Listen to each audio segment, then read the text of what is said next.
मैंने हाईलाइट में, शॉर्ट में आपको मैंने ये एक्टिव और पैसिव में अंतर समझाया।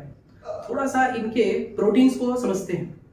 जो ट्रांसपोर्टेशन प्रोटीन है, जिसमें मैंने 3 तरह के प्रोटीन का नाम लिया। पहला आयन चैनल का मैंने बात किया, दूसरा मतलब चैनल्स की बात की, दूसरा मैंने कैरियर प्रोटीन की बात की, और तीसरा पंप की बात किया। खैर मैंने कैरियर प्रोटीन की तो बात नहीं किया था, लेकिन अभी मैं कर देता हूँ। तो जरा देखते हैं इनको जरा अच्छे से कि ये दिखते कैसे हैं और करते क्या है।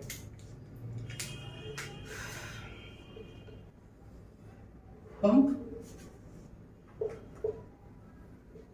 आयन,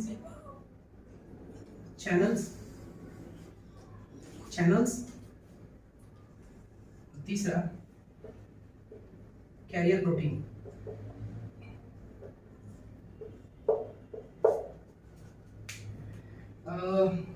एक दिन क्या हुआ कि चैनल्स ने क्या किया, एक चैनल ने पूछा पंप से, ये जी पंप जी आप कौन हैं? तो पंप ने बोला मैं अनन्या पांडे हूं। कौन बोला भाई? अनन्या पांडे? कौन अनन्या पांडे? वही अनन्या पांडे जो जब जब अलग अलग मूवी बनाती है तो अलग अलग बॉयफ्रेंड बना लेती है। अच्छा जी आप वो हैं? अच्छा, ये है अपनी अनन्या पांडे। तो जो पंप है अपनी अनन्या पांडे है। जैसे जैसे ये मूवी बनाती है, अभी हाल ही में लाइगर बनाया था, तो इनका जो बॉयफ्रेंड था देवरकोंडा हो गया था, सॉरी एनाकोंडा, वही एनाकोंडा देवरकोंडा। तो ये अपनी अनन्या पांडे है। अनन्या पांडे की खासियत क्या है कि इनके जो बॉयफ्रेंड है अलग अलग होते हैं। समय समय पे इनका बॉयफ्रेंड बदलता है। उसी तरीके से इस पंप का, इस अनन्या पांडे जी का खासियत ये है, इस पंप का खासियत ये है कि इनके पास जो बाइंडिंग साइट है 1 2 3, 1 2 और एक यहां पे देखिए, यानी कि जब ये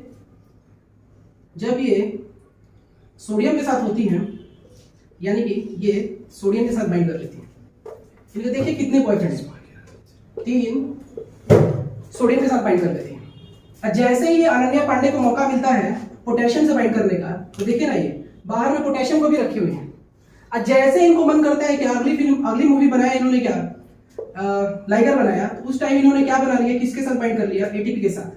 अब फिर क्या हुआ, एक साइट और रखी हुई है, क्या इनऑर्गेनिक फास्फोरस को भी बाइंड कर लेती है। देखिए एट ए टाइम कितने बॉयफ्रेंड को घुमा रही हैं। इसीलिए मैंने इन्हें बोला क्या, अनन्या पांडे। ये अपनी पंप है। तो पंप ने पूछा कि काम क्या, ये आयन चैनल ने पूछा पंप से कि पांडे जी आप काम कैसे करती हैं? तो बता देते हैं हम काम कैसे करते हैं। देखिए हम कैसे काम करते हैं। इन्होंने बोला क्या कि मैं जहां रहती हूं, मेरी खासियत यह है कि मैं 3 सोडियम को बाहर भेजती हूं और 2 पोटेशियम को अंदर लेती हूं। और साथ ही साथ खर्चे के रूप में क्या लेते हो भाई? तो खर्चा वही अपना एटीपी। मैं एटीपी को ब्रेक कर देती हूँ एडीपी और इनऑर्गेनिक फास्फोरस में। और जब तक से ये तीसरे वाले बॉयफ्रेंड का इस्तेमाल नहीं करती हूँ, तब तक से इन दोनों बॉयफ्रेंड को हैंडल नहीं करूँ। यानी एट ए टाइम 3 लोगों को हैंडल करती हूँ। करना क्या है कि बाहर में सोडियम का कॉन्सेंट्रेशन क्या होता है ज्यादा, और सेल के अंदर सोडियम का कॉन्सेंट्रेशन होता है कम। तो मैं क्या करती हूँ, सोडियम को अगेंस्ट द कॉन्सेंट्रेशन ग्रेडियंट, यानी कि कॉन्सेंट्रेशन लो से कहाँ भेजता हूँ, कॉन्सेंट्रेशन हाई की तरफ मैं भेजती हूँ। और कितने? 3 सोडियम को। उसी तरीके से ये सोडियम को मैंने भेजा। उसी तरीके से बाहर में पोटेशियम का कॉन्सेंट्रेशन कम होता है और सेल के अंदर पोटेशियम का कॉन्सेंट्रेशन ज्यादा होता है। तो मैंने पोटेशियम को बाहर से अंदर भेजा, यानी कि लो से कहाँ भेजा, हाई की तरफ। फिर से मैंने पोटेशियम को अगेंस्ट द कॉन्सेंट्रेशन ग्रेडियंट भेजा, यानी कि मैं कम से हायर की तरफ भेजती हूँ। और आसान नहीं है। क्यों आसान नहीं है?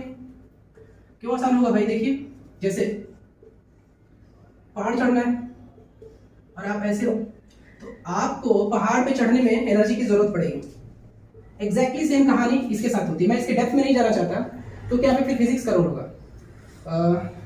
क्या पता है ऐसा क्यों होता है? कोई भी मॉलिक्यूल हायर कॉन्सेंट्रेशन से लोअर कॉन्सेंट्रेशन की तरफ क्यों जाता है? मेटाबॉलिज्म उसका रोल होगा। अरे मूवमेंट होने के लिए मान लो कोई भी कॉन्सेंट्रेशन, मान लो यहाँ पे पानी रखे हुए, ठीक है, इस बर्तन में, और यहाँ पे छेद कर दो, ठीक है। तो ये पानी इस बर्तन से बाहर क्यों निकलने लगता है? क्यों मूवमेंट होता है हायर कॉन्सेंट्रेशन से लोअर कॉन्सेंट्रेशन तरफ, जहाँ पे पानी है ही नहीं? कारण pressure difference. What pressure difference? Area उसका ज़्यादा। देखिए, जब आप क्या करते हो, वैसे मैं इसके डिटेल में नहीं जाना चाहता था क्योंकि फिजिक्स घुसना सही नहीं होगा। अच्छा ठीक है, जब बात हो गई थोड़ा सा मैं एक लाइट हिंट कर देता हूँ। होता क्या है कि मैं बार बार बोलता हूँ क्या, सेम एग्जैक्टली फिजिकल फोर्सेस और केमिकल फोर्सेस। जब मान लो आप वाटर मॉलिक्यूल को स्टोर करते हो, एक वाटर मॉलिक्यूल को रखते हो, दो वाटर मॉलिक्यूल लिए, तो इन वाटर मॉलिक्यूल के बीच में दो बॉन्ड है, क्या हुआ? दिक्कत हो रही है? नहीं, दो वाटर मॉलिक्यूल के बीच में जो एनर्जी है, ठीक है, दो कोवलेंट बॉन्ड है, तो इसकी एनर्जी किस फॉर्म में स्टोर है? केमिकल बॉन्ड के फॉर्म में स्टोर है। अगली एनर्जी किस फॉर्म में स्टोर है? फिजिकल एनर्जी के फॉर्म में स्टोर है। तो ये जो है इनको क्या क्रिएट कर रहा है? Potential energy. अट्रैक्शन फोर्सेस जहां भी होते हैं वहां पे कौन सी एनर्जी स्टोर होता है? Potential energy. तो यहाँ पे किस तरह का एनर्जी स्टोर है? Stored potential energy. और कोई भी सिस्टम में जितना ज्यादा वाटर मॉलिक्यूल ऐड करोगे, 1 लीटर की जगह पे 2 लीटर, तो वाटर मॉलिक्यूल की संख्या बढ़ेगी, तो इनकी एनर्जी की संख्या क्या होगी? बॉन्ड की और इन फिजिकल फोर्सेस की संख्या क्या हो जाएगी? बढ़ेगी। तो इसकी वजह से पोटेंशियल एनर्जी की मात्रा क्या हो जाएगा? बढ़ जाएगा। और किसी भी पोटेंशियल एनर्जी बढ़ना सिस्टम का क्या होगा? अनस्टेबल। क्या होगा? अनस्टेबल। तो इसको जैसे ही मौका मिलेगा तो अपनी पोटेंशियल एनर्जी क्या करना चाहेगा? कम करना चाहेगा। तो पोटेंशियल एनर्जी किस में कन्वर्ट कर लेगा? काइनेटिक एनर्जी में, मूव करना शुरू कर देगा। और फिर मूव करके जहां जाएगा फिर से कहां क्या स्टोर हो जाएगा? किस फॉर्म में? Potential energy. अब मान लीजिए यहाँ पे इतना दूर में स्टोर हुआ, अब यहाँ पे वाटर मॉलिक्यूल की संख्या क्या हो गई? अब कम हो गई इसके कंपैरिजन, तो इसलिए एनर्जी क्या हो गई? कम। तो potential energy kinetic energy into potential energy. तो सेम कहानी ऐसी होती है। जब आप किसी को भी सोडियम को सेल के बाहर बहुत ज्यादा है, तो यहाँ पे उसकी पोटेंशियल एनर्जी क्या है? हाई है। तो जब जैसे इसको मौका मिलेगा, सेल मेम्ब्रेन में परमिबिलिटी होगी, तो क्या करेगा सेल? क्या करेगा वो? पोटेशियम सोडियम मूव करना शुरू करेगा ताकि उसकी पोटेंशियल एनर्जी क्या हो जाए? घट जाए। इसीलिए हायर कॉन्सेंट्रेशन से कहां मूव कर रहा है? लोअर कॉन्सेंट्रेशन के तरफ। वैसे मैं इसके डिटेल्स में जाना नहीं चाहिए था, खैर कोई बात नहीं। तो यहाँ पे ये बात समझ में आया? यानी कि होता क्या है कि जब तो देखा आपने अनन्या पांडे का रोल क्या था? ये देखिए 3-3 4-4 बॉयफ्रेंड इन्होंने रखा हुआ था। एक बॉयफ्रेंड एटीपी का इस्तेमाल करती है तोड़ने के लिए एनर्जी, और दूसरी 3 सोडियम को बाहर फेंकती है अगेंस्ट द कंसंट्रेशन ग्रेडियंट, और 2 पोटेशियम को अंदर लेती हैं अगेंस्ट द कंसंट्रेशन ग्रेडियंट। और ये सारे काम कैसे करती हैं? अपहिल ट्रांसपोर्टेशन करती है, यानी कि लो कंसंट्रेशन से कहां पे? हायर कंसंट्रेशन पे। तो अनन्या पांडे भी पलट के क्या पूछ लिया चैनल से कि बहन एक बात बताओ, हमारा तो पूछ लिया तुमने, अपना भी कुछ कहानी सुनाओ। तो बोली अरे हम स्टीरियोटाइप हैं। स्टीरियोटाइप बोले तो क्या? बोलो। स्टीरियोटाइप मतलब फिक्स्ड। अपना तो फिक्स है भाई। कौन फिक्स है? अच्छा वही हम फिक्स वाले हैं। मेरा बॉयफ्रेंड फिर ज्यादा नहीं है, मेरा एक पति है, वो उसी को रास्ता देते हैं हम जाने के लिए। कौन पति तुम्हारा है? वही गुटका छाप। अच्छा अजय देवगन। हाँ जी वही अजय देवगन को जाने देते हैं हम, वही गुटका छाप अजय देवगन। यानी कि क्या, ये जो अपनी चैनल्स हैं ये काजल हैं, ये अपनी काजल है, ये 1 मैन विमेन है। एक ही इनका क्या है? पति है, जिनको एक ही को अलाउ करेंगे। स्टीरियोटाइप का सीधे सीधे मतलब होता है क्या कि ऐसे चैनल्स, वो चैनल जो सिर्फ और सिर्फ जिनके लिए बने हैं उन्हीं को अलाउ करेंगे। और कैसे अलाउ करेंगे? Down the concentration gradient. यानी कि क्या, हायर कॉन्सेंट्रेशन से किस तरफ अलाउ करेंगे? हमेशा लोअर कॉन्सेंट्रेशन की तरफ। हायर कॉन्सेंट्रेशन से हमेशा लोअर कॉन्सेंट्रेशन की तरफ ये जाने देंगे, अगेंस्ट द कॉन्सेंट्रेशन ग्रेडियंट नहीं, जो कि पंप के साथ होता है। यहाँ पे डाउन द कॉन्सेंट्रेशन ग्रेडियंट, यहाँ पे कॉन्सेंट्रेशन ग्रेडियंट इस तरीके से यहाँ पे मौजूद होगा। साथ ही साथ यहाँ पे एटीपी लगेगा नहीं, एटीपी का यूज नहीं होगा। इसीलिए चैनल्स को हम लोग बोलते क्या है? स्टीरियोटाइप, क्योंकि वो फिक्स है। अगर वो सोडियम चैनल है तो सिर्फ सोडियम को अलाउ करेगा, अगर वो पोटेशियम चैनल है तो पोटेशियम को अलाउ करेगा, अगर वो एक्वापोरिन्स है तो वाटर को अलाउ करेगा। तो कोई पूछे कि चैनल तब किस में रोल प्ले करेंगे? तो चैनल रोल प्ले करेंगे हमेशा किस में? फैसिलिटेटेड डिफ्यूजन में। फैसिलिटेटेड डिफ्यूजन में। तो चैनल्स का रोल किस में है? फैसिलिटेटेड डिफ्यूजन में। यानी कि और फैसिलिटेटेड डिफ्यूजन कैसा होता है? हमने पहले ही बताया, ये एक पैसिव डिफ्यूजन का टाइप है। और पंप हमेशा किस में रोल प्ले करेंगे? प्राइमरी एक्टिव ट्रांसपोर्ट में। प्राइमरी मतलब जिसमें डायरेक्ट एटीपी यूज होता है, इसने डायरेक्टली एटीपी का यूज किया हुआ है और इसीलिए प्राइमरी एक्टिव ट्रांसपोर्ट का एग्जांपल है पंप। 1 degree active transport. तो पंप जो होगा 1 डिग्री एक्टिव ट्रांसपोर्ट का एग्जांपल है और इसमें एनर्जी का यूटिलाइजेशन होगा। ये चैनल है। तो कोई पूछे कि चैनल कितने तरह का हो सकता है, तो चैनल देखो 4 तरह से हो सकते हैं। पहला चैनल कौन सा होगा, किस तरीके का, टाइप्स क्या है चैनल का, टाइप्स ऑफ चैनल। चैनल का टाइप क्या होगा, पहला लीकी चैनल। लीकी चैनल का सीधे सीधे मतलब होता है क्या, पोरिंग्स। इनको और क्या बोल सकते हो, पोरिंग्स। यानी कि इसमें कोई दरवाजा नहीं होता, यानी कि जिसको आना है आए और जिसको जाना है जाए। लेकिन स्टीरियोटाइप तो मैं हमेशा रहूंगा या रहूंगी। क्यों भाई, स्टीरियोटाइप मतलब अगर मैं लीकी चैनल हूं किसके लिए, सोडियम के लिए, तो मैं सिर्फ किसको अलाउ करूंगी, सोडियम को। लीकी बोलने के कारण क्या है, क्योंकि इसमें दरवाजा नहीं होता है। वही कुंडी ना खड़काओ राजा, सीधे अंदर आओ राजा। तो देखिए सीधे अंदर आना ही हुआ, कैसे, हायर कॉन्सेंट्रेशन से किधर, लोअर कॉन्सेंट्रेशन की तरफ। चैनल्स हमेशा हायर कॉन्सेंट्रेशन से लोअर कॉन्सेंट्रेशन की तरफ मूवमेंट अलाउ करते हैं और स्टीरियोटाइप होते हैं, फिक्स्ड होते हैं। मतलब अगर वो सोडियम चैनल है तो सोडियम को ही अलाउ करेगा, पोटेशियम चैनल है तो पोटेशियम को ही अलाउ करेगा, एक्वापोरिन्स है तो वो सिर्फ एक्वापोरिन्स है तो किसको अलाउ करेंगे, सिर्फ वाटर को अलाउ करेंगे। और सोडियम चैनल है तो क्या होगा, सिर्फ किसको अलाउ करेगा, सोडियम चैनल को। तो कोई पूछे कि लीकी चैनल्स का एग्जांपल बताओ, तो sodium leaky channel, sodium leaky channels. और क्या हो सकता है, पोटेशियम लीकी चैनल्स। और क्या हो सकता है, एक्वापोरिन्स। ये सारे एग्जांपल किसके थे, हमारे लीकी चैनल्स के। तो मैंने चैनल्स में एक टाइप समझाया क्या, लीकी चैनल्स।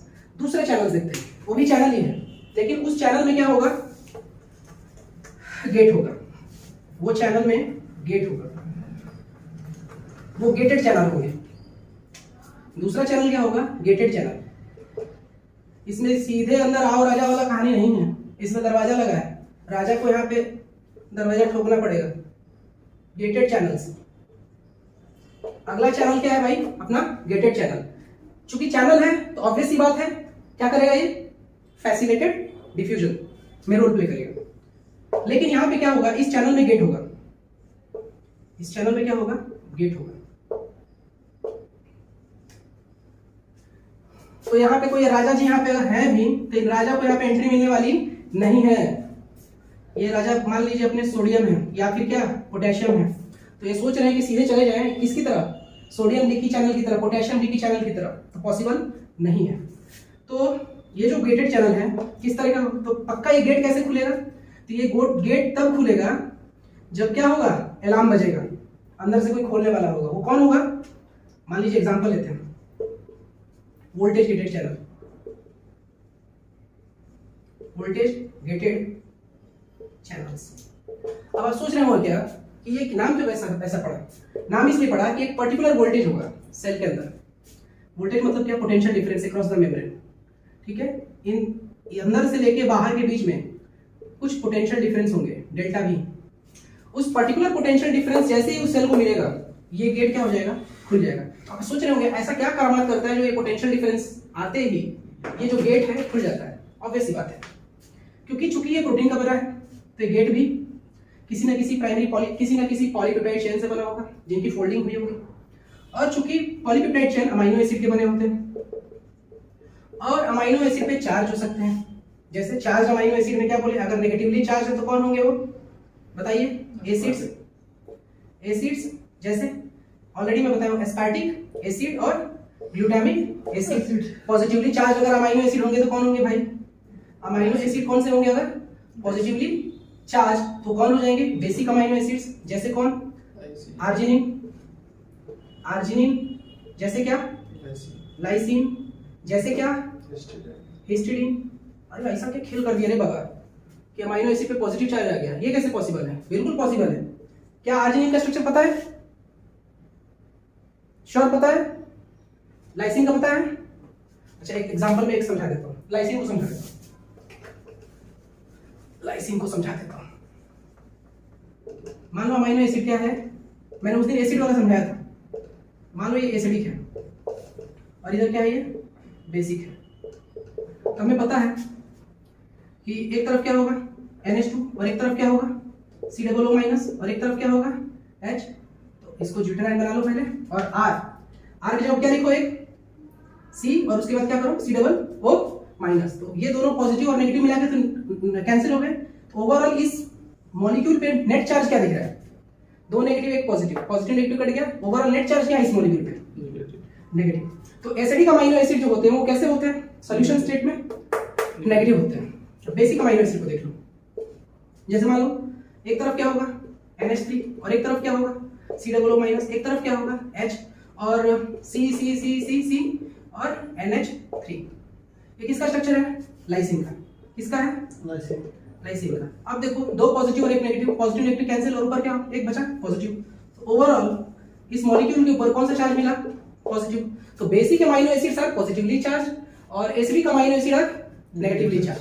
तो मैं जब गेट की बात कर रहा था, ये रहा अपना गेट, बताना तो नहीं चाहिए पर बता देता हूँ।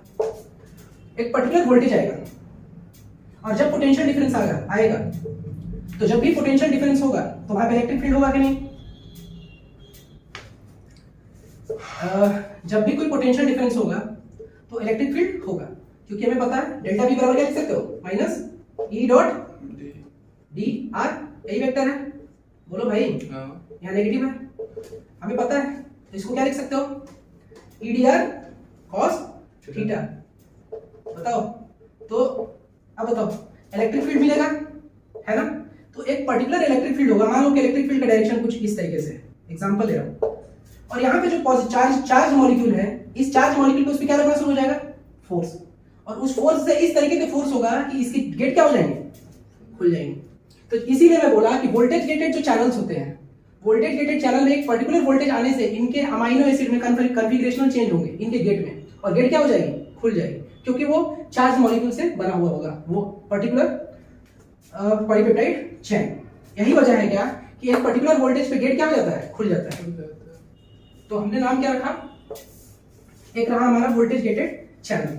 तो वोल्टेज गेटेड चैनल का काम क्या है, किसमें यूज होगा, फैसिलिटेटेड डिफ्यूजन की active diffusion, active transport, facilitated channels always facilitated. तो वोल्टेज गेटेड चैनल VGC। तो वोल्टेज गेटेड चैनल में पहला चीज कि पर्टिकुलर पोटेंशियल डिफरेंस पे गेट क्या होगा, स्पेसिफिक पोटेंशियल डिफरेंस पे गेट क्या होगा, गेट ओपन हो जाएगा। और एक पर्टिकुलर स्पेसिफिक पोटेंशियल डिफरेंस पे गेट क्या हो जाएगा, क्लोज हो जाएगा। और जब गेट खुलेगा तो ट्रांसपोर्टेशन कैसा होगा, बोलो, फैसिलिटेटेड डिफ्यूजन। और जब मैं बोल रहा हूं फैसिलिटेटेड डिफ्यूजन का सीधे सीधे मतलब है कि एटीपी यूज नहीं होगा। और दूसरा पॉइंट कि कॉन्सेंट्रेशन ग्रेडियंट मौजूद होगा, डेल्टा C मौजूद होगा, मतलब हायर कॉन्सेंट्रेशन से मूवमेंट लोअर कॉन्सेंट्रेशन की तरफ होगा, एटीपी यूज नहीं होगा। और साथ ही साथ फैसिलिटेटेड बोल रहा हूं तो मतलब चैनल चाहिए, और इसमें कौन सा चैनल मैंने बोला, गेटेड चैनल। ये वोल्टेज गेटेड चैनल की कहानी है। तीसरी बात, चैनल में एक और तरह का चैनल है, लाइगेंड गेटेड चैनल। वो क्या होता है भाई, कहानी सेम है, ligand gated channels, ligand gated channels. इसमें क्या होगा, कहानी सेम चैनल फिर से, ठीक है। लेकिन ये चैनल, ठीक है, ये चैनल में गेट तो होगा, लेकिन किस तरीके का ये चैनल है, ये गेट तब खुलेगा जब यहाँ पे कौन आएगा, एक पर्टिकुलर कोई मॉलिक्यूल आएगा, लाइगेंड आएगा, यहाँ पे कोई जुड़ेगा। और वो कौन जुड़ेगा, किसी कोई भी मॉलिक्यूल, जैसे एग्जांपल कोई भी केमिकल मॉलिक्यूल हो सकता है, कोई भी केमिकल कंपाउंड यहाँ पे आके क्या हो सकता है, जुड़ सकता है, कोई भी केमिकल, कोई भी मॉलिक्यूल यहाँ पे आके जुड़ जाएगा। जैसे एग्जांपल ले लेता हूँ एसिटाइलकोलिन, अगर एसिटाइलकोलिन बाइंड करता है इसके साथ तो ये चैनल क्या हो जाएगा, खुल जाएगा, और खुलते ही पर्टिकुलर आयन का क्या हो जाएगा, मूवमेंट स्टार्ट हो जाएगा। इसीलिए मैंने बोला क्या लाइगेंड, लाइगेंड में वोल्टेज से मतलब नहीं है, लाइगेंड में किसी केमिकल कंपाउंड से मतलब है। वो कंपाउंड जब तक से इस गेट के साथ जुड़ेगा नहीं तब तक से गेट खुलेगा नहीं। इसीलिए मैंने नाम रखा क्या इसका, लाइगेंड गेटेड चैनल। और क्या हो सकता है मॉलिक्यूल, वो कोई भी हो सकता है, जैसे ऑक्सीजन भी हो सकता है, जैसे एटीपी भी हो सकता है, वो कोई भी आकर के यहां से क्या हो सकता है, जुड़ सकता है, या कोई हार्मोन हो सकता है। तब जाकर के क्या होगा, ये पर्टिकुलर गेट खुलेगा और मूवमेंट स्टार्ट हो जाएगी। और फिर से मूवमेंट कैसे होगी, एग्जैक्टली सेम, चूंकि चैनल है तो कैसा होगा, एटीपी यूज नहीं होगा, और साथ ही साथ मॉलिक्यूल का कॉन्सेंट्रेशन ग्रेडियंट मौजूद होगा, और हायर कॉन्सेंट्रेशन से लोअर कॉन्सेंट्रेशन की तरफ आयंस का मूवमेंट होगा। और साथ ही साथ यहाँ पे यूज कौन होगा, एक प्रोटीन, और प्रोटीन का नाम क्या होगा, लाइगेंड गेटेड चैनल। ये तीनों का कॉम्बिनेशन तैयार होगा तब जाके इस चैनल का यूज होगा। चौथा चैनल मैकेनिकल चैनल। देखो अगला चौथा मैकेनिकल चैनल्स, यानी कि वह चैनल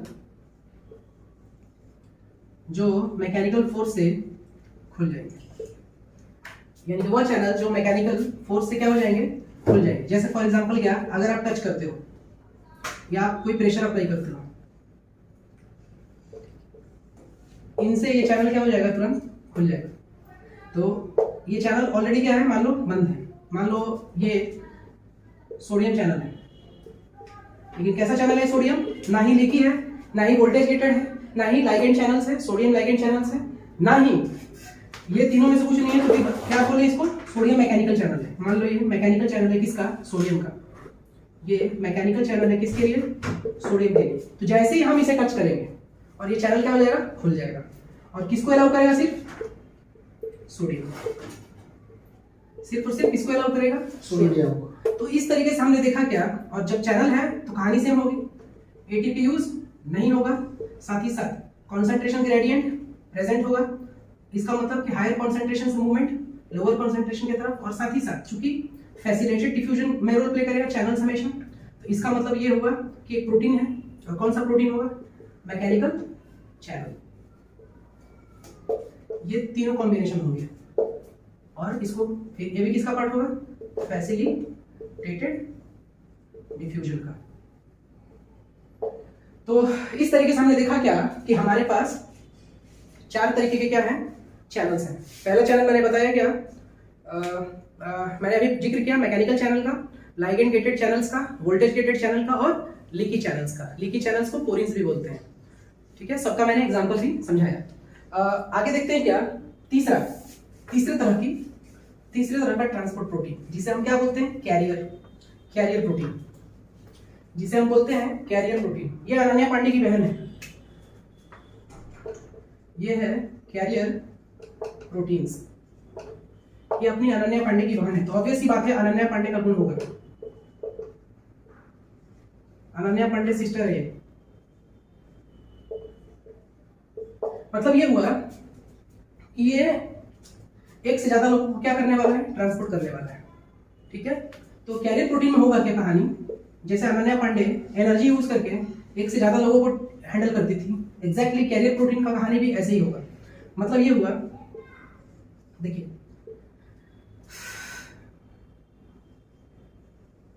ये अनन्या पांडे की मानिए सिस्टर है, कैरियर प्रोटीन है, कुछ नहीं कर रहा है। इधर क्या किया, अंदर में सोडियम को भेजा,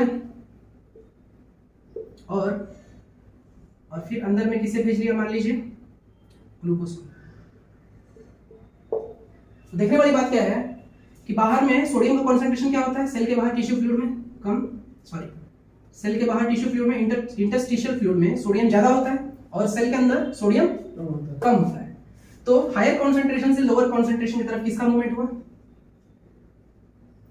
सोडियम का, ठीक है। और मान लीजिए जीआईटी है, ये जीआईटी का लुमेन है, ये अपना लुमेन है, और लुमेन में ग्लूकोज आया हुआ है, और मान लीजिए ग्लूकोज का कॉन्सेंट्रेशन कम है और सेल में ज्यादा है। सबसे लास्ट में जो बचा हुआ थोड़ा सा ग्लूकोज बचा होगा, उसको ट्रांसपोर्ट करना है। तो ग्लूकोज को लोअर कॉन्सेंट्रेशन से कहां भेजा इसने, लोअर कॉन्सेंट्रेशन कहाँ भेजा ग्लूकोज को? हायर कॉन्सेंट्रेशन की तरफ। ये रहा अपना ग्लूकोज। ग्लूकोज का ट्रांसपोर्टेशन लोअर से कहाँ हो रहा है? हायर की तरफ। यानी कि एट ए टाइम दो लोगों को हैंडल कर रही है। एक को कर रही है अगेंस्ट द कॉन्सेंट्रेशन ग्रेडियंट और एक को कर रही है डाउन द कॉन्सेंट्रेशन ग्रेडियंट। ठीक है, यानी कि इस तरीके के ट्रांसपोर्टेशन को बोलते हैं कि एक ही डायरेक्शन में दो लोगों को ट्रांसपोर्टेशन करे और दोनों का मोड ऑफ ट्रांसपोर्टेशन क्या है? एक तरीके से अलग अलग है। एक का देखा जाए तो फैसिलिटेटेड डिफ्यूजन की तरफ हो रहा है और दूसरे का किस तरह से हो रहा है? एक्टिव ट्रांसपोर्ट की तरफ। एक्टिव ट्रांसपोर्ट की तरफ। इस तरीके के ट्रांसपोर्टेशन को बोलते क्या है? SIM port. तो कोई पूछे कि सिम पोर्ट में जो ट्रांसपोर्टेशन होता है और उसमें जो चैनल जो इसमें प्रोटीन इस्तेमाल होता है उसको क्या बोलते हैं? SIM porter proteins. ऐसे जो प्रोटीन्स सिम पोर्ट में जो प्रोटीन इस्तेमाल होता है ट्रांसपोर्टेशन के लिए, सिम पोर्ट मतलब क्या होता है? दो मॉलिक्यूल का डायरेक्शन कैसा है? एक ही तरफ। यानी कि ग्लूकोज कहां जा रहा है? अंदर, और सोडियम भी कहां जा रहा है? सेल के अंदर। डायरेक्शन ऑफ ट्रांसपोर्टेशन दोनों का क्या है? एक तरफ। लेकिन अंदर क्या है? एक का हायर टू लोअर की तरफ हो रहा है, एक का लोअर टू हायर की तरफ हो रहा है। तो इस तरीके के ट्रांसपोर्टेशन को सिम पोर्ट बोलते हैं और इसमें जो प्रोटीन इस्तेमाल होगा उसको सिम पोर्टर प्रोटीन बोलते हैं। और कंबाइंडली इसे क्या बोलेंगे? Carrier protein. तो कैरियर प्रोटीन का एग्जांपल क्या है? SIM port transportation. इसमें जो प्रोटीन इस्तेमाल हो रहा है सिम पोर्टर। कहानी ये है कि इसके लिए एनर्जी आया कहां से? ये जो एक्टिव ट्रांसपोर्ट हो रहा है लोअर टू हायर कॉन्सेंट्रेशन की तरफ, चलिए ये तो हो गया फैसिलिटेटेड डिफ्यूजन। लेकिन इसके लिए एनर्जी कहां से आया? तो एनर्जी यहां से है। ये जो हायर से लोअर की तरफ अंदर की तरफ गया जिसमें एनर्जी यूज नहीं हुआ, तो होगा क्या? देखिए इसको मैं यहां रखता हूं। सोडियम सेल के अंदर जा रहा है और सोडियम का कॉन्सेंट्रेशन बढ़ा है। कहां से जा रहा है? सोडियम बाहर से। कहां से? हायर से किधर जा रहा है? लोअर की तरफ। अब होगा क्या इस केस में? देखिए अगर यहां पे सोडियम की कॉन्सेंट्रेशन अगर ऐसे ही छोड़ा गया, बढ़ता गया तो सोडियम का ट्रांसपोर्टेशन बंद हो जाएगा और सोडियम का ट्रांसपोर्टेशन बंद होते ही ग्लूकोज का ट्रांसपोर्टेशन बंद हो जाएगा। यानी कि अंदर में सोडियम बढ़ता गया। एक टाइम ऐसा आएगा क्या कि दोनों तरफ कॉन्सेंट्रेशन ग्रेडियंट सोडियम का नलिफाई हो जाएगा और मेंटेन नहीं रहा, जीरो हो गया।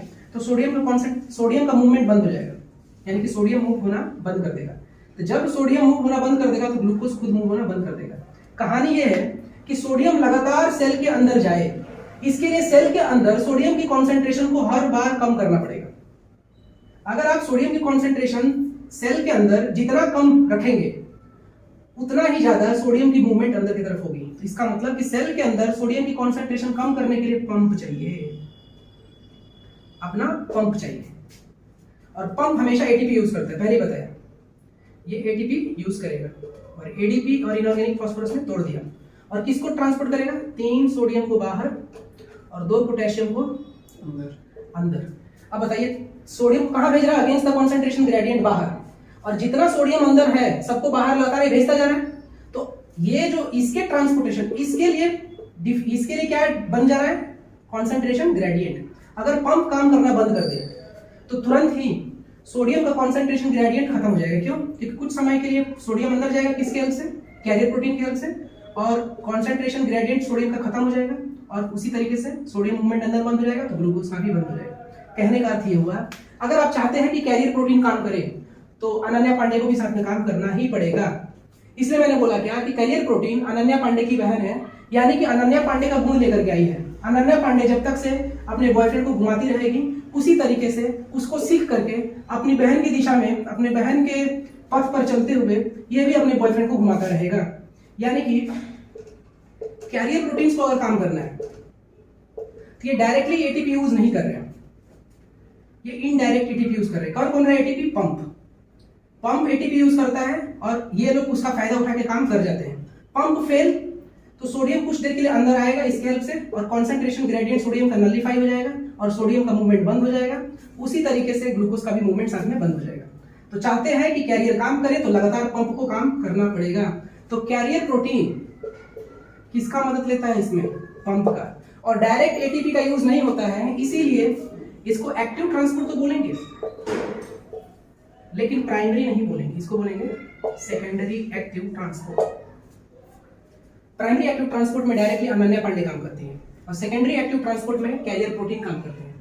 ठीक है, ये अपना कैरियर प्रोटीन है। एक एग्जांपल मैंने समझाया क्या, सिम पोर्टर का, ये है सिम पोर्टर। तो कैरियर प्रोटीन में, कैरियर प्रोटीन्स में हमने देखा क्या, सिम पोर्ट, ठीक है। और दूसरा देखेंगे क्या, एंटीपोर्ट। एंटीपोर्ट में कुछ नहीं है, सेम कहानी है। कैरियर प्रोटीन होगा, एक तरफ किसको अंदर भेजेगा, सोडियम को, कैसे, हायर टू लोअर, मतलब यहाँ पे एटीपी यूज नहीं हो रहा है, लेकिन अगले ही पल किसको भेज रहा है, मान लो H+ को, तो लोअर से कहाँ भेज रहा है, हायर की तरफ। तो H+ के लिए तो एनर्जी चाहिए और सोडियम को एनर्जी नहीं चाहिए, तो H+ को एनर्जी कहाँ से आएगा, ये जो सोडियम अंदर जा रहा है, इसको सोडियम को लगातार बाहर भेजोगे तब ये काम करता जाएगा। तो सेम फिर किसका रूल होगा, पंप का। बस कुछ नहीं है, एंटीपोर्ट में दोनों मॉलिक्यूल का मूवमेंट बदल जाएगा, एक का अंदर की तरफ तो एक का बाहर की तरफ, एक का बाहर की तरफ तो एक का अंदर की तरफ। इसे हम क्या बोलेंगे, एंटीपोर्ट। ये भी एग्जांपल किसका है भाई, ये दोनों एग्जांपल है, डायरेक्ट एटीपी यूज नहीं कर रहा है, ये अपना कैरियर प्रोटीन, कैरियर प्रोटीन ये डायरेक्ट एटीपी यूज नहीं कर रहा है, इसीलिए इसे बोलेंगे क्या, सेकेंडरी एक्टिव ट्रांसपोर्ट, इसीलिए इसे बोलेंगे सेकेंडरी एक्टिव ट्रांसपोर्ट। तीसरा यूनिपोर्ट, यानी कि इस पर जो कैरियर प्रोटीन होगा वो एक अकेले मॉलिक्यूल को अंदर ले जाएगा। जैसे एग्जांपल में मान लो ग्लूकोज को ले जा रहा है ल्यूमेन से, इंटेस्टाइन के ल्यूमेन से कहां ले जा रहा है, सेल के अंदर, जीआईटी के सेल के अंदर। तो ग्लूकोज को कहां ले जा रहा है, मान लो हायर कॉन्सेंट्रेशन से किधर ले जा रहा है, लोअर कॉन्सेंट्रेशन की तरफ। तो जब ये हायर कॉन्सेंट्रेशन से लोअर कॉन्सेंट्रेशन की तरफ ले जा रहा है, तो बताओ कैरियर प्रोटीन कैसा किया, फैसिलिटेटेड कि एक्टिव कि प्राइमरी कि सेकेंडरी एक्टिव, हायर कॉन्सेंट्रेशन से लोअर कॉन्सेंट्रेशन की तरफ जा रहा है, तो क्या है ये, फैसिलिटेटेड डिफ्यूजन। इस बार किस तरह इस्तेमाल हुआ इसका, इसमें किसी तरह पंप की जरूरत नहीं है, डायरेक्टली क्या हो रहा है, यहाँ पे ग्लूकोज एंट्री ले रहा है किसके थ्रू, इस प्रोटीन के हेल्प के थ्रू। तो यहाँ पे जो मूवमेंट हो रहा है हायर कॉन्सेंट्रेशन से लोअर कॉन्सेंट्रेशन की तरफ, तो ये है ग्लूट ट्रांसपोर्टर,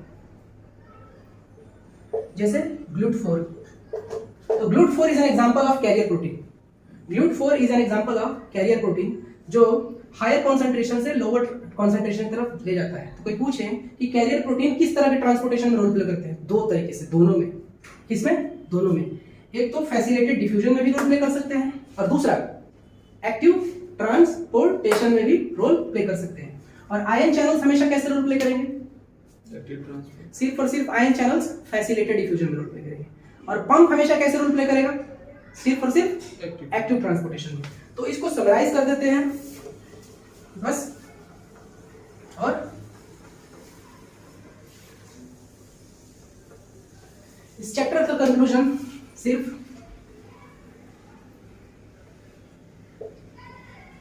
ये अपना पंप, ये अपना बोलो चैनल्स, और ये अपना क्या हो जाएगा इधर, कैरियर। पंप हमेशा क्या यूज करेगा भाई, एटीपी यूज करेगा, बिना एटीपी का काम ही नहीं चल सकता। और दूसरा, और कॉन्सेंट्रेशन ग्रेडियंट क्या होगा इसमें, एब्सेंट होगा, यानी कि अपहिल ट्रांसपोर्ट होगा।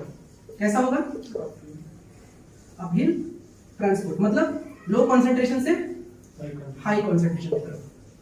और कैसे काम करता है ये, हमेशा क्या करता है ये, सेल से किसको बाहर भेजता है, ये कितना, 3 सोडियम बाहर और 2 सोडियम 2 पोटेशियम अंदर। और यहाँ पे किसको यूज कर लिया इसने, एडीपी और इनऑर्गेनिक फास्फोरस, यहाँ पे एटीपी यूज हुआ। हमेशा पंप हमेशा किस में रोल प्ले करेगा, किस तरह के ट्रांसपोर्टेशन में, प्राइमरी, क्योंकि डायरेक्टली किसने क्या किया, इसने डायरेक्ट एटीपी यूज किया है, इसीलिए इसको बोलेंगे क्या, प्राइमरी एक्टिव ट्रांसपोर्ट। तो कोई पूछे कि पंप किस में रोल प्ले करता है, तो हमेशा बोलना प्राइमरी एक्टिव ट्रांसपोर्ट। चैनल्स को देखो, यहाँ एटीपी यूज नहीं होगा, कॉन्सेंट्रेशन ग्रेडियंट यहाँ पे मौजूद होगा, मतलब डाउन हिल ट्रांसपोर्ट होगा, डाउन हिल ट्रांसपोर्ट होगा, मतलब हायर कॉन्सेंट्रेशन से लोअर कॉन्सेंट्रेशन के तरफ। और खास बात ये है कि ये जितने भी चैनल्स यहाँ पे तुम देख रहे हो, ये हमेशा किस पे रोल प्ले करेंगे, हमेशा बोलो, फैसिलिटेटेड डिफ्यूजन में। हमेशा चैनल्स किसमें रोल प्ले करते हैं? फैसिलिटेटेड डिफ्यूजन में। चाहे वो कोई भी चैनल हो, कौन सा, चाहे वो लीकी चैनल हो, चाहे वो मैकेनिकल चैनल हो, चाहे वो वोल्टेज गेटेड चैनल हो, चाहे वो लाइगेंड गेटेड चैनल हो, कोई भी चैनल हो, ऑलवेज ये तीनों चीज उनके ऊपर अप्लाई होगा। आ जाओ कैरियर पे। कैरियर में एटीपी यूज होता है, लेकिन कैसे होता है? इनडायरेक्टली होता है। और किस पे डिपेंड करता है? बोलो, किस पे डिपेंड करता है? ये डिपेंड किस पे होता है काम करने के लिए? डायरेक्टली ये ट्रांसपोर्ट तो करता है, लेकिन इनडायरेक्टली किस पे डिपेंडेंट है? ये डिपेंडेंट ऑन, बोलो, इसके ऊपर, पंप के ऊपर। पंप ने काम करना बंद किया तो ये भी इसका कहानी बंद हो जाएगी। और मूवमेंट कैसा है इसका? दो, एक कॉन्सेंट्रेशन हायर टू लोअर, और दूसरे का इस्तेमाल क्या करेगा? Lower to hire. हायर, ये दोनों का कॉम्बिनेशन तैयार करेगा। और ये दोनों का कॉम्बिनेशन किस में मौजूद होगा? या तो सेम पोर्ट में, और नहीं तो किसमें? बोलो, एंटीपोर्ट में। एंटीपोर्ट में क्या होगा कि दोनों मॉलिक्यूल क्या होगा? अलग अलग अपोजिट डायरेक्शन में मूव करेंगे, लेकिन ये दोनों पे अप्लाई होगा। एक मूव करेगा हायर टू लोअर, तो एक दूसरा मूव करेगा लोअर टू हायर। और दूसरा बात, तो किसमें अप्लाई, किसमें, किस तरह के में रोल प्ले कर रहा है ट्रांसपोर्टेशन में? सेकेंडरी एक्टिव ट्रांसपोर्टेशन में। डायरेक्ट एटीपी यूज नहीं होता है। क्या ये कैरियर फैसिलिटेटेड डिफ्यूजन में भी रोल प्ले करता है? हाँ, करता है। इस केस में बोलो, यूनिपोर्ट ट्रांसपोर्टेशन हो तो ऐसे केसेस में यही कैरियर किस तरह बिहेव करने लगेगा? फैसिलिटेटेड, बोलो, फैसिलिटेटेड डिफ्यूजन में रोल प्ले करेगा। फैसिलिटेटेड डिफ्यूजन में रोल प्ले करेगा कौन? कैरियर। जब कैसा ट्रांसपोर्टेशन हो? यूनिपोर्ट ट्रांसपोर्टेशन हो। और फैसिलिटेटेड होगा तो एटीपी यूज नहीं होगा, और कॉन्सेंट्रेशन ग्रेडियंट प्रेजेंट होगा। एग्जाम्पल मैंने इसे बताया था यूनिपोर्ट में, जैसे ग्लूट4 ट्रांसपोर्टर। और सिम पोर्ट में मैंने ट्रांसपोर्ट दिया, एग्जाम्पल दिया था, कौन था? सोडियम और एक तरफ मूव कर रहा है, कौन? सोडियम और ग्लूकोज, SGLT जिसको बोलते हैं, sodium glucose transporter, SGLT, sodium glucose transporter. Antiport का मैंने एग्जांपल दिया था, सोडियम और प्रोटॉन ट्रांसपोर्टर, एंटीपोर्ट का। और चैनल्स में मैंने एग्जांपल दिया था जितने फैसिलिटेटेड डिफ्यूजन होते हैं, जैसे sodium leaky channels, potassium leaky channels, sodium voltage gated channels, sodium mechanical gated channels, acetyl choline channels, मतलब लाइगेंड गेटेड चैनल्स। और पंप तो एग्जांपल है। पंप का एग्जांपल कौन है? सोडियम पोटेशियम पंप, या फिर कैल्शियम, बोलो, पंप। वही कैल्शियम पंप जिसमें किसमें? सार्कोप्लाज्मिक रेटिकुलम में। ये मान लो सेल है और ये क्या है? सार्कोप्लाज्मिक रेटिकुलम है। तो कैल्शियम कहाँ है? यहाँ पे कैल्शियम का कॉन्सेंट्रेशन कम होता है, और सार्कोप्लाज्मिक रेटिकुलम में कैल्शियम का कॉन्सेंट्रेशन हाई होता है। तो सेल वापस से कैल्शियम को अंदर लेना है कैल्शियम में, तो यहाँ पे किसकी जरूरत पड़ेगी? पंप की, पंप की। तो कैल्शियम अंदर तो आएगा, किधर? लो कॉन्सेंट्रेशन से हाई कॉन्सेंट्रेशन, इसीलिए यहाँ पे किसकी जरूरत पड़ेगी? पंप। और पंप फिर किसका इस्तेमाल कर लेगा? एटीपी का, और इसको ट्रांसपोर्ट अंदर कर देगा। तो ये, तो इस तरीके से हमने देखा क्या कि 3 तरीके के हमने प्रोटीन का इस्तेमाल किया था, और तीनों अलग अलग तरह के ट्रांसपोर्टेशन में रोल प्ले करते हैं। तो ये उस पूरे चैप्टर की, उस पूरे आज का जो टॉपिक था उसका कंक्लूजन था। तो इसका बताने के पीछे कारण क्या था? क्योंकि जस्ट इसके बाद हम लोग रेस्टिंग मेम्ब्रेन पोटेंशियल पढ़ने वाले हैं, और वहां पे इसका एप्लीकेशन है। बिना इसे समझे आप रेस्टिंग मेम्ब्रेन पोटेंशियल को नहीं समझ सकते। दूसरी बात, इसके बाद आपको कुछ और बेसिक चीज समझना होगा आरएमपी को समझने के लिए, जैसे सॉल्युबिलिटी जो मैं अगले टॉपिक में समझाऊंगा। जैसे फॉर एग्जांपल क्या, नर्न्स इक्वेशन। नर्न्स इक्वेशंस बहुत 2 मिनट का टॉपिक लूंगा उसमें, ताकि आपका टॉपिक बहुत इजी हो जाए। ये 2-3 टॉपिक ऐसी होंगे जिनको आपको समझना पड़ेगा, पोटेंशियल डिफरेंस समझना पड़ेगा, तब जाके इनको कंबाइन करेंगे और आरएमपी को पढ़ेंगे, रेस्टिंग मेम्ब्रेन पोटेंशियल। और इन सारे टॉपिक को आपस में मिला देंगे किसके साथ? हम लोग मसल्स जो मैकेनिज्म था उसके साथ। तो इस तरीके से आज का टॉपिक खत्म हुआ। तो मिलते हैं अगले एपिसोड में, अगले वीडियो में, जहां पे हम लोग आरएमपी को डिस्कस करेंगे। ओके, आज के लिए बहुत बढ़िया। अगर आपको अच्छा लगा होगा तो मेरे चैनल को लाइक करें, सब्सक्राइब करें और शेयर करें। बाय।